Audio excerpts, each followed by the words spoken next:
ওকে, so Virat Kohli ও ঋতুরাজ গায়কোয়াড়ের ১০০ রানের সুবাদে India করেছিল ৩৫৮ রান, কিন্তু সাউথ আফ্রিকার কাছে এই ৩৫৮ রানও কম পড়ে গেল।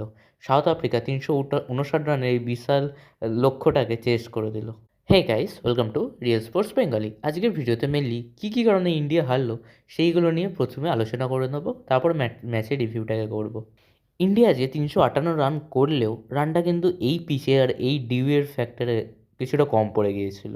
কারণ ইন্ডিয়া প্রথমে যে পরিমাণে খেলছিল সেই পরিমাণে ইন্ডিয়ার রানটা অন্তত ৩৭০-৮০ও হতে পারতো, সেখানে রানটা অনেকটাই কমে যায় ইন্ডিয়ার।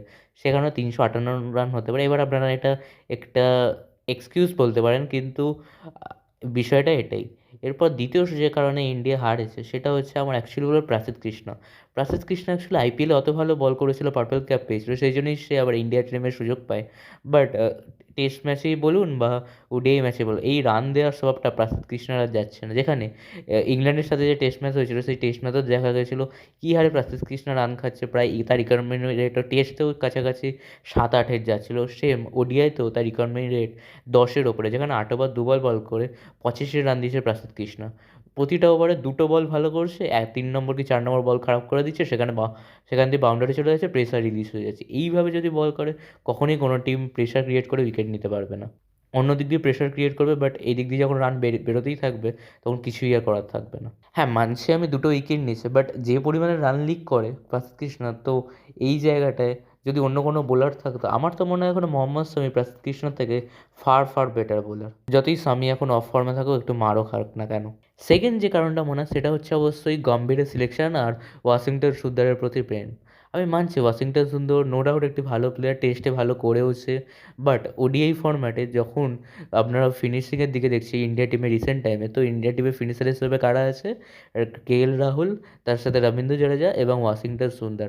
আর Washington Sundar as a left hand spinner, আর সাউথ আফ্রিকান টিমে বেশিরভাগ সব রাইট হ্যান্ড ব্যাটসম্যান, অর্থাৎ ৩ থেকে ৪ ওভারের বেশি আমরা ওয়াশিংটন সুন্দরের থেকে আশাও করতে পারি না এখানে। অর্থাৎ তার মানে সে এসব ব্যাটসম্যান হিসাবেই খেলছে, কিন্তু আপনারাই ভেবে দেখুন ইন্ডিয়ার ফিনিশিংয়ে ওয়াশিংটন সুন্দর ব্যাট করলে সেটা কী অবস্থা হবে। যেখানে সাউথ আফ্রিকার ডুয়েল ব্রেভিস ৫-এ আসছে, সেখানে আমাদের ওয়াশিংটন সুন্দর ৫-৬-এ আসছে। আর অন্যদিকে রবীন্দ্র জাডেজাও তো অ্যাকচুয়ালি বলতে গেলে প্রতিটা ম্যাচেই আগের ম্যাচটা একটু এক্সেপশনাল কিছু আলাদাই পারফরমেন্স বেরিয়ে গেছিলো, কিন্তু আমরা নর্মাল টাইপের রবীন্দ্র জাডেজার থেকে এরমই রান এক্সপেক্ট করি। আর তৃতীয় যে কারণটা আমার মনে হয় সেটা হচ্ছে অবশ্যই ফিল্ডিং। লাইক ইন্ডিয়া যে পরিমাণে ফিল্ডিং মিস করেছে, এত ৬ এক্সট্রা দিয়েছে, লাইক একটা খালে আমার মনে হচ্ছে তিলক বর্মার ওই এক্সেপশনাল ফিল্ডিং ছিল, এখানে ওই ৬টাকে সেভ করেছিল, ওখানে ৫ রান সেভ করেছিল, বাদবাকি প্রতিটা ক্ষেত্রেই রবীন্দ্র জাডেজা পর্যন্ত দুখানা ফিল্ডিং মিস করছে। কেএল রাহুলের আগে বল পড়ছে ডাইভ মারছে না, আশদীপ সিংয়ের আগে বল পড়ছে ডাইভ মারছে না। এইসব কথা একটা আছে না, ক্যাচ মিস তো ম্যাচ মিস, ওরমই আজকের ম্যাচটা হয়ে গিয়েছিল। আমার মনে হয় এইসব মেন নেগেটিভ কারণ যে কারণে ইন্ডিয়া আজকে এই ম্যাচটি হারলো। এবার যদি ম্যাচের প্রপার রিভিউতে আসি, তো ইন্ডিয়া এগেন আজকে টস হেরেছিল। এই নিয়ে টানা ২০ বার টস হয়ে গেলো যে ইন্ডিয়া হেরেছিল। আর এইরকম পিচে যখন তুমি টস আসে তখন তোমায় অলরেডি এক্সট্রা ২০ রান করেই নামতে হবে। সেখানে ইন্ডিয়া প্রথমে ব্যাটে নামে, রোহিত শর্মা তাড়াতাড়ি আউট হয়ে গেল, জয়সওয়াল খেলছিল, বাট সত্যি বলতে জয়সওয়াল চান্স পাচ্ছে, নো ডাউট ভালো প্লেয়ার, কিন্তু সেই চান্সগুলোকে কাজে লাগাচ্ছে না। আর এই চান্সগুলি জয়সওয়ালের দরকার ছিল। আজকে আমি তো ইনিংসটা থেকে খুশি হলাম না একেবারে জয়সওয়ালের। জয়সওয়াল আউট হয়ে যাওয়ার পর ঋতুরাজ গায়কোয়াড় নামে, ঋতুরাজ গায়কোয়াড়ের একটা প্রথমে ক্যাচ মিস করলেও তারপর আসে ঋতুরাজ গায়কোয়াড়ের খেলা, যেখানে প্রথম ৫২ বলে ঋতুরাজ গায়কোয়াড় করলো ৫০ রান, কিন্তু সেকেন্ড ৫০টা করতে ঋতুরাজ গায়কোয়াড় নেয় মাত্র ২৫ রান। এইভাবে অ্যাক্সেলেট করে তার প্রথম ১০০টা যে করে, ইনিংসটা সত্যিই একটি দুর্দান্ত ইনিংস ছিল। এবং তার সাথে অবশ্যই কিং কোহলি চলে এলো আজকে ৮৪তম সেঞ্চুরিটা। আর অ্যাকচুয়ালি কিং কোহলি পরপর দুটো ১০০ করে দিল। যখন বিরাট কোহলি ও ঋতুরাজ গায়কোয়াড় ব্যাট করেছে তখন মনে হচ্ছিল ইন্ডিয়ার রানটা আরও স্পিডে এগোবে, কিন্তু দুজনেই আনফর্চুনেট ওয়েতেই ১০০ করার পরেই আউট হয়ে যায় দুজনেই মারতে গিয়ে। ঋতুরাজ গায়কোয়াড়টাই আমি তো ভাবলাম ৬ যাচ্ছে, বাট বলটা যেহেতু স্লোয়ার ছিল সেই কারণে ক্যাচ আউট হয়ে গেল, আর বিরাট কোহলিটা একটু মিস টাইম হলো, সেই কারণে বিরাট কোহলি আউট হয়ে গেল। এইভাবে যখন দুজন পড়ে যায় তারপর ব্যাট করতে নামে কেএল রাহুল আর এগেন আজকের ম্যাচে একটি ভালো ফিনিশিং দেয়, কিন্তু অপর ক্ষেত্রে ওয়াশিংটন সুন্দর এবং রবীন্দ্র জাডেজা দুজনেই অতটা ভালো করতে পারে না। যেখানে ওয়াশিংটন সুন্দর ৮ বলে ১ রান করে, অন্যদিকে রবীন্দ্র জাডেজা করে ২৭ বলে ২৪ রান। অর্থাৎ এই ২৭ বলে যদি আমরা ৪০ রান আশা করতাম, তো এখানে ১০ থেকে ১৫ রান বাড়তো, আর এদিকে ৮ বলে যদি আমরা ১০ থেকে ১৫ রান এক্সপেক্ট করতাম, তো এই করেই ২০ রান বেড়ে যেত ইন্ডিয়ার। এইভাবে ইন্ডিয়ার স্কোর গিয়ে পৌঁছায় ৩৫৮, যেটা ৩৭৩-৭৩-৭৪ হতে পারতো, কিন্তু সত্যি বলতে এই ৩৫৮ রানটাও কম কিছু নয়।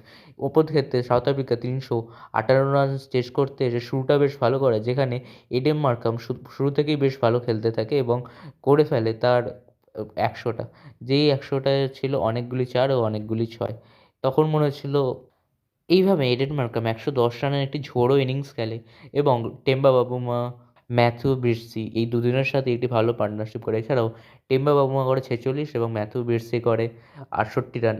সেই মুহূর্তেই হার্ষিত রানা বল করতে আসে এবং এডেন মার্কারকে আউট করে দেয় ৩০ নম্বর ওভারে এবং সাউথ আফ্রিকার স্কোর ওই ২০০-র কাছাকাছি এলো। এরপর যখন ইন্ডিয়ার রানটা অ্যাকচুয়ালি চাপার দরকার ছিল তখন অ্যাকচুয়ালি আছে ডুয়েল ব্রেভিস। এর মাঝখানে বলে দিই হার্ষিত রানা ও ডুয়েল ব্রেভিসের আজকের ম্যাচেও একটি ভালো ব্যাটেল হয় যেখানে হার্ষিত রানা প্রথমে ডুয়েল ব্রেভিসের হেলমেটে বল মারে কিন্তু তারপরেই আবার ডুয়েল ব্রেভিস হার্ষিত রানাকে দুটো ছয় মারে। সেখান থেকেই সাউথ আফ্রিকা আবার খেলায় ফিরতে শুরু করে এবং ওই মাঝের ১০ ওভারে সাউথ আফ্রিকা করে প্রচুর রান যেখানে ৩০ ওভারে ছিল ১৯৭ সেখান থেকে ডুয়েল ব্রেভিস যখন আউট হয় তখন সাউথ আফ্রিকার স্কোর গিয়ে দাঁড়ায় ২৯০-৪।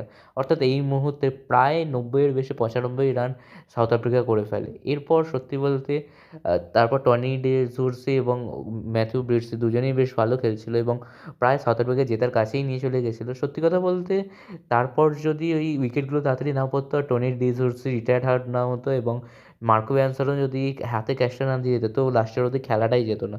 হয়তো তার আগেই খেলাটা শেষ হতো, ইন্ডিয়া হেরেও যেত। বাট যেহেতু এই উইকেট দুটো পড়ে যায় তখন একটু খেলাটা হাড্ডাহাড্ডি হলেও সাউথ আফ্রিকা মেরে ম্যাচটি বার করে দেয় যেখানে করবিন বস এগেইন একটি ভালো ইনিংস খেলে যেখানে ১৫ বলে করবিন বস করে ২৯ রান। অর্থাৎ এইখানেই ইন্ডিয়ার মেন প্রবলেমটা হয়ে যাচ্ছে, ফিনিশিংয়ের অভাবটা দেখা যাচ্ছে। আগের ম্যাচেও ইন্ডিয়া জিতলে অনেক প্রবলেম রয়ে গেছিলো এবং আজকের ম্যাচে সেই প্রবলেমগুলো বেরিয়ে এলো।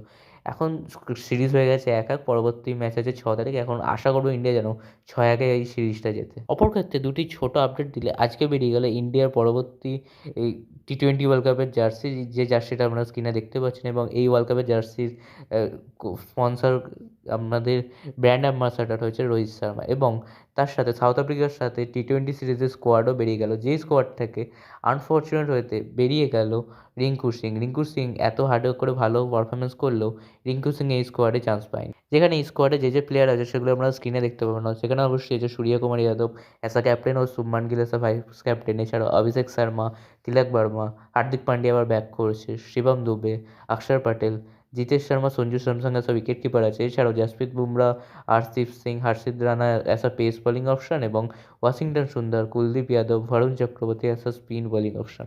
অর্থাৎ এই স্কোয়াডটা যথেষ্ট ভালো হলেও রিঙ্কু সিংয়ের নামটা আমি মিস করছি এই স্কোয়াডে। তো আপনাদের কী মনে হয় ইন্ডিয়া কি পরবর্তী তৃতীয় ওডিআইটা জিততে পারবে? অবশ্যই কমেন্টে জানান এবং এই টি-20 স্কোয়াডটা নিয়ে আপনাদের কি মতামত সেটাও কমেন্টে জানান। আজকের মতো এটুকুনি, পরবর্তী ভিডিও নিয়ে আসবো খুব তাড়াতাড়ি। টাটা।